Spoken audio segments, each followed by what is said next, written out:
Breaking news शामिल कयूं था। Pakistan federal union of journalist जे सॾ ते सखर प्रेस क्लब में सिंध जर्नलिस्ट कन्वेंशन तकरीब मुनक़िद कई वई। कन्वेंशन में मुल्क जे मुख़्तलिफ़ इलाइक़नि घोटकी, शिकारपुर, लाड़काणो, हैदराबाद ऐं कराची, इस्लामाबाद जा काफ़िला सखर प्रेस क्लब पहुता।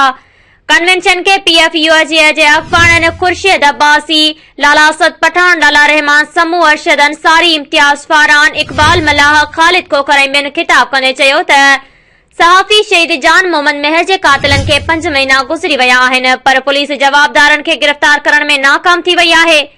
सखर प्रेस क्लब समेत मुख़्तलिफ़ शहरनि में 5 महीननि खां एहतजाजी मुज़ाहिरा कया पिया वञनि, पर हुकूमत कुझु बि नाहे करे सघी।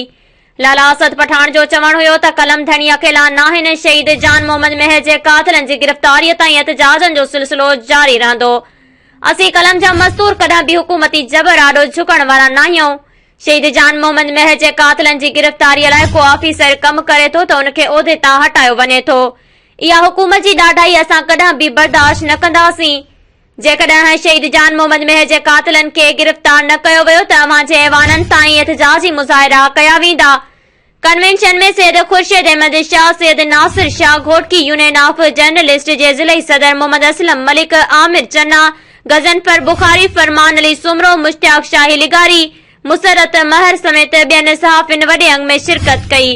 सहाफ़िन पारां इहो वचन कयो वियो त जेसिताईं शहीद जान मोहम्मद महर जे कातिलनि खे गिरफ़्तार नथो कयो वञे, एसिताईं असीं सुकून सां न विहंदासीं।